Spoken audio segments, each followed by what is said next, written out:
আপনি কি জানেন, মানুষ মিথ্যাকে ভালোবাসে না, মানুষ ভালোবাসে সেই মিথ্যাকে যা তাকে বাস্তবতা থেকে দূরে রাখে।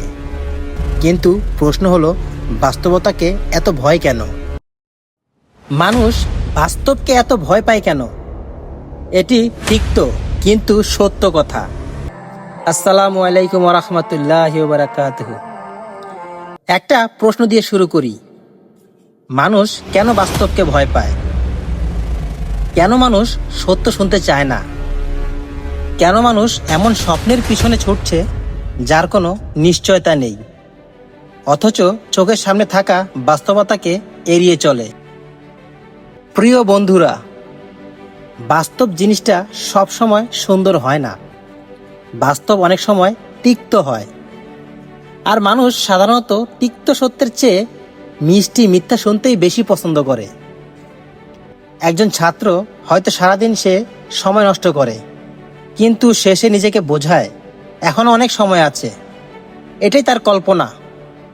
কিন্তু বাস্তব হলো, পরীক্ষার দিন যতই কাছে আসবে তার ভয় ততই বাড়বে। একজন মানুষ গুনাহে ডুবে আছে, সে ভাবে একদিন তওবা করব, কিন্তু বাস্তব হলো মৃত্যু কখন আসবে তা কেউ জানে না। একজন ব্যক্তি মানুষের প্রশংসার জন্য বেঁচে থাকে, সে চায় সবাই তাকে ভালো বলুক, কিন্তু বাস্তব হলো যারা আজ প্রশংসা করছে তারাই হয়তো কাল সমালোচনা করবে। প্রিয় ভাই ও বোনেরা, মানুষ বাস্তবকে ভয় পায় কারণ বাস্তব মানুষকে তার দুর্বলতা দেখিয়ে দেয়।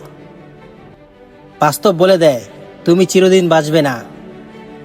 বাস্তব বলে দেয় তোমার যৌবন একদিন শেষ হবে। বাস্তব বলে দেয় তোমার সৌন্দর্য, সম্পদ, খ্যাতি সব একদিন ফুরিয়ে যাবে।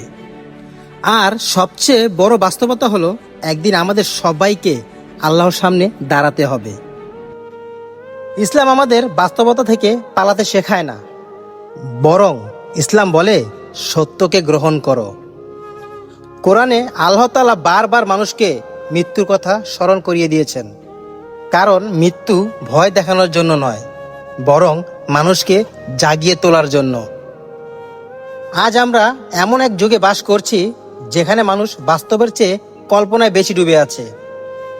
সোশ্যাল মিডিয়ায় সবাই সুখী, সবাই সফল, সবাই হাসতেছে, কিন্তু বাস্তব জীবনে অনেক মানুষ ভেতরে ভেতরে ভেঙে পড়ছে। আজ মানুষ ছবিতে সুন্দর দেখাতে চায়, কিন্তু এই চরিত্র সুন্দর করতে চায় না। মানুষ ধনী দেখাতে চায়, কিন্তু এই হৃদয়কে ধনী করতে চায় না। মানুষ জনপ্রিয় হতে চায়, কিন্তু আল্লাহর প্রিয় বান্দা হতে চায় না। এটাই বাস্তবতা থেকে দূরে সরে যাওয়ার সবচেয়ে বড় উদাহরণ। প্রিয় বন্ধুরা, বাস্তবতা কখনো আমাদের শত্রু না। বাস্তবতা হলো এমন একটা আয়না যা আমাদের প্রকৃত চেহারা দেখিয়ে দেয়। যে ব্যক্তি নিজের ভুল মেনে নিতে পারে সেই পরিবর্তন হতে পারে। যে ব্যক্তি নিজের এই দুর্বলতা স্বীকার করতে পারে সেই প্রকৃত শক্তিশালী হতে পারে। কিন্তু যে ব্যক্তি সত্য থেকে পালিয়ে বেড়ায় সে কখনো নিজের জীবনকে বদলাতে পারে না। আজ নিজেকে একটা প্রশ্ন করুন, আমি কি বাস্তব জীবনযাপন করছি, নাকি কল্পনার জগতে হারিয়ে গেছি? আমি কি আল্লাহকে সন্তুষ্টি করার জন্য চেষ্টা করছি, নাকি শুধুই মানুষকে খুশি করার জন্য বেঁচে আছি? মনে রাখবেন, মিথ্যা স্বপ্ন কিছু সময়ের জন্য আনন্দ দিতে পারে, কিন্তু বাস্তব সত্যই মানুষকে সফল করে।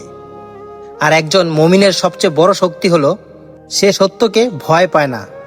সে নিজের ভুল দেখে, তওবা করে এবং আল্লাহর দিকে ফিরে আসে। তাই আমি শেষে একটা কথা বলেই শেষ করছি। যেদিন মানুষ বাস্তবকে গ্রহণ করতে শিখবে সেদিন তার জীবন বদলে যাবে। আর যেদিন মানুষ মৃত্যুকে বাস্তব বলে মেনে নেবে সেদিন তার আখিরাতের প্রস্তুতিও শুরু হয়ে যাবে। আল্লাহ তাআলা আমাদের সবাইকে সত্যকে গ্রহণ করার, বাস্তবকে মেনে নেওয়ার এবং তার ওপর আমল করার তৌফিক দান করুন। আমিন। সবাই ভালো থাকবেন। আসসালামু আলাইকুম রহমতুল্লাহি ওয়া বারাকাতুহু। যেদিন থেকে বাস্তবকে মেনে নিতে শিখবেন সেদিন থেকেই আপনার জীবনের প্রকৃত পরিবর্তন শুরু হবে।